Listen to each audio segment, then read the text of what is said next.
O Grande Conflito. Capítulo 13. A liberdade nos Países Baixos. Nos Países Baixos, a tirania papal já muito cedo suscitou resoluto protesto. 700 anos antes do tempo de Lutero, 2 bispos enviados em embaixada a Roma, ao se tornarem conhecedores do verdadeiro caráter da Santa Sé, dirigiram desassombradamente ao pontífice romano as seguintes acusações. Deus fez rainha e esposa sua a Igreja, e proveu-a de abundantes bens para seus filhos, com dote que se não consome nem se corrompe, e deu-lhe uma coroa e cetro eternos, tudo o que vos beneficia, e como um ladrão interceptais. Sentai-vos no templo como Deus, em vez de pastor, vos fizestes lobo para as ovelhas. Quereis fazer-nos crer que sois o bispo supremo, quando nada mais sois que tirano. Conquanto devais ser servo dos servos, como chamais a vós mesmos, esforçai-vos por vos tornar senhor dos senhores. Trazeis o desdém aos mandamentos de Deus. O Espírito Santo é o edificador de todas as igrejas até onde se estender a terra. A cidade de nosso Deus, da qual somos cidadãos, atinge todas as regiões dos céus, e é maior do que a cidade chamada Babilônia pelos santos profetas, a qual pretende ser divina, elevando-se ao céu e se jacta de que sua sabedoria é imortal. E finalmente afirma, ainda que sem razão, que nunca errou, nem jamais poderá errar. Outros surgiram de século em século para fazer soar este protesto. E aqueles primitivos ensinadores que, atravessando diferentes países, eram conhecidos por vários nomes e tinham as características dos missionários valdenses, espalhando por toda a parte o conhecimento do Evangelho, penetraram nos Países Baixos. Suas doutrinas se difundiram rapidamente. A Bíblia valdense foi traduzida em verso para a língua holandesa. Declararam que havia nela grande vantagem. Nada de motejos, fábulas, futilidade, enganos, mas palavras de verdade. Com efeito, havia aqui e acolá uma dura crosta, mas a medula e a doçura do que é bom e santo podiam ser nela facilmente descobertas. Assim escreveram no século XII os amigos da antiga fé. Começaram então as perseguições romanas. Mas, em meio das fogueiras e torturas, os crentes continuaram a multiplicar-se, declarando firmemente que a Bíblia é a única autoridade infalível em matéria de religião e que nenhum homem deveria ser coagido a crer, mas sim ser ganho pela pregação. Os ensinos de Lutero encontraram terreno propício nos Países Baixos e homens ardorosos e fiéis surgiram para pregar o Evangelho. De uma das províncias da Holanda veio Menno Simons. Educado como católico romano e ordenado ao sacerdócio, era completamente ignorante em relação à Escritura e não a queria ler de medo de cair no engano da heresia. Quando o impressionou uma dúvida a respeito da doutrina da transubstanciação, considerou isso como tentação de Satanás e, pela prece e confissão, procurou dela libertar-se, mas debalde. Entregando-se ao desregramento, esforçou-se por fazer silenciar a voz da consciência, sem resultado, porém. Depois de algum tempo, foi levado ao estudo do Novo Testamento, o qual, juntamente com os escritos de Lutero, o fez aceitar a fé reformada.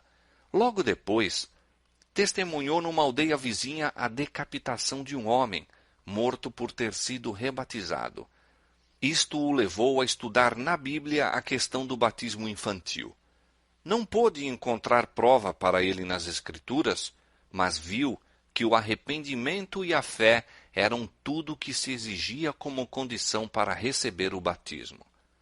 Menno retirou-se da Igreja Romana e dedicou a vida a ensinar as verdades que recebera. Tanto na Alemanha como nos Países Baixos surgiram uma classe de fanáticos, defendendo doutrinas absurdas e sediciosas, ultrajando a ordem e a decência e levando a efeito a violência e a insurreição. Meno viu os terríveis resultados a que tal movimento conduziria inevitavelmente, e com tenacidade se opôs aos ensinos errôneos e ferozes planos dos fanáticos. Muitos havia, entretanto, que tinham sido transviados por esses fanáticos, renunciando, porém, posteriormente às suas perniciosas doutrinas. E restavam ainda muitos descendentes dos antigos cristãos, fruto dos ensinos valdenses. Entre essa classe, Meno trabalhou com grande zelo e êxito. Durante 25 anos, viajou com a esposa e filhos, suportando grandes agruras e privações e frequentemente em perigo de vida. Atravessou os Países Baixos e a Alemanha do Norte, trabalhando principalmente entre as classes mais humildes, mas exercendo vasta influência. Eloquente por natureza, posto que possuísse limitada educação, era homem de integridade inabalável, espírito humilde e maneira gentis, e de uma piedade sincera e fervorosa, exemplificando na própria vida os preceitos que ensinava e recomendando-se à confiança do povo. Seus seguidores estavam esparsos e eram oprimidos. Sofriam grandemente por serem confundidos com os fanáticos adeptos de Münster. Não obstante, grande número se converteu pelos seus labores. Em parte alguma foram as doutrinas reformadas mais geralmente recebidas do que nos Países Baixos. Em poucos países suportaram seus adeptos mais terríveis perseguições. Na Alemanha, Carlos V havia condenado a reforma e com prazer teria levado à tortura todos os seus partidários, mas os príncipes mantiveram-se como uma barreira contra sua tirania. Nos Países Baixos seu poder foi maior, e editos perseguidores seguiam-se uns aos outros em rápida sucessão. Ler a Bíblia, ouvi-la ou pregá-la, ou mesmo falar a respeito dela, era incorrer na pena de morte pela tortura. Orar a Deus em secreto, deixar de curvar-se perante as imagens ou cantar um salmo eram também puníveis de morte. Mesmo os que abjurassem seus erros eram condenados, sendo homens, a morrer pela espada, e sendo mulheres, a serem enterradas vivas. Milhares pereceram sob o reinado de Carlos e Filipe II. Certa ocasião, uma família inteira foi levada perante os inquisidores, acusada de não assistir à missa e de fazer culto em casa.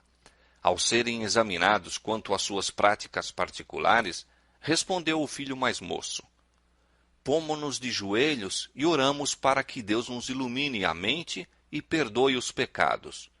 Oramos pelo nosso soberano, para que seu reino seja próspero e sua vida feliz. Oramos pelos nossos magistrados, para que Deus os guarde." Alguns dos juízes ficaram profundamente comovidos. No entanto, o pai e um dos filhos foram condenados à fogueira.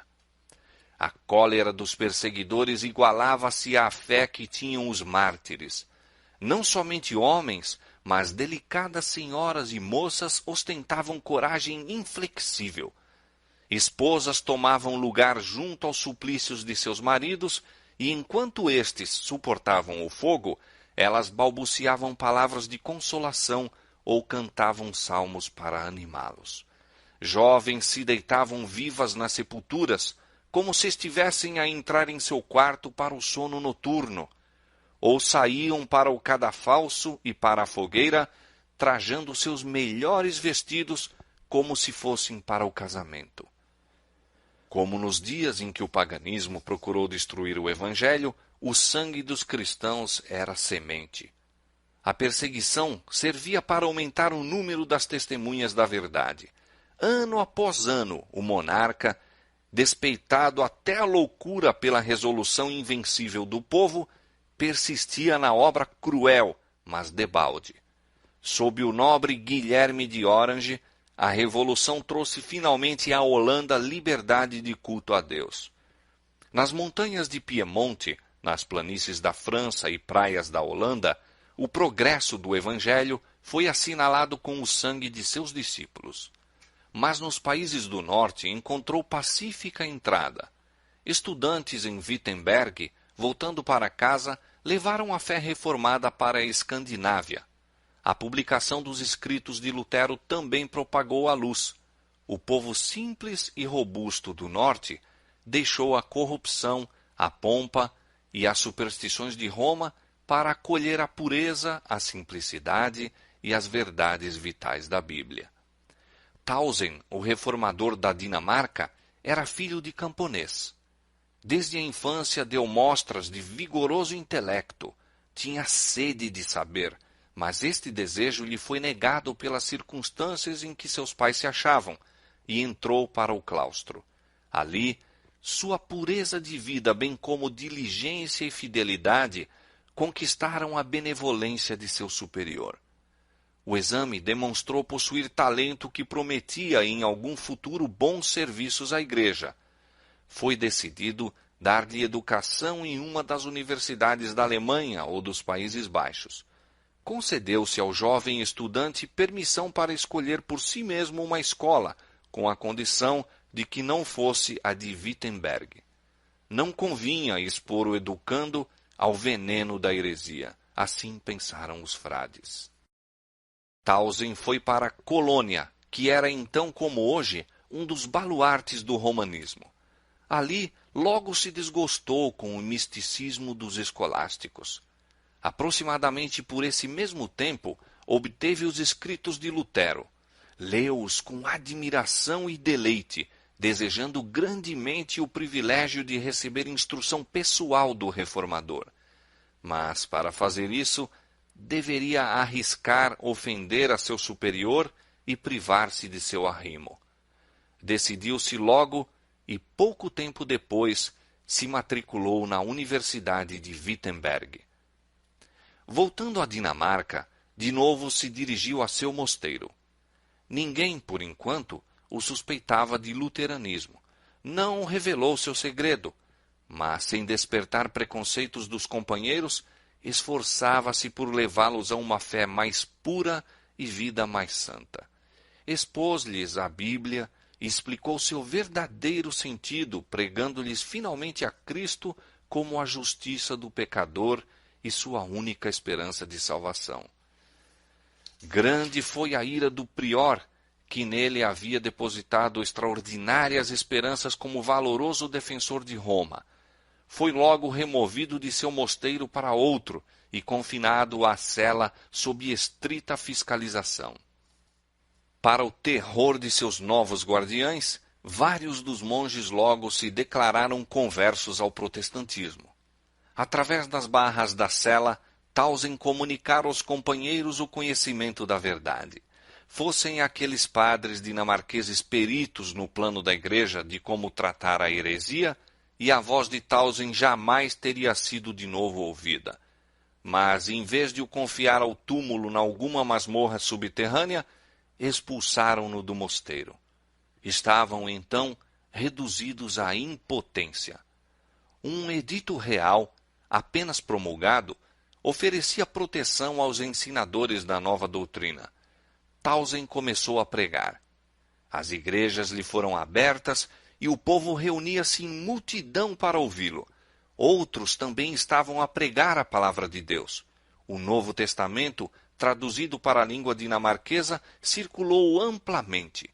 Os esforços feitos pelos romanistas a fim de destruir a obra tiveram como resultado estendê-la e, não muito depois, a Dinamarca declarava aceitar a fé reformada.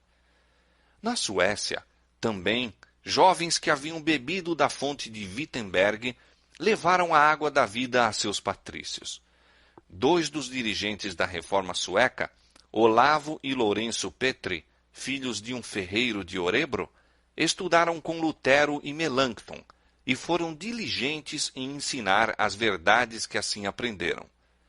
Semelhante ao grande reformador, Olavo despertava o povo pelo seu zelo e eloquência, enquanto Lourenço, à semelhança de Melanchthon, era ilustrado, refletido e calmo. Ambos eram homens de fervorosa piedade, profundos conhecimentos teológicos e inflexível coragem para promover o avançamento da verdade. A oposição romanista não faltava. Os padres católicos instigavam o povo ignorante e supersticioso. Olavo Petri foi muitas vezes assaltado pela populaça e, em várias ocasiões, mal pôde escapar com vida.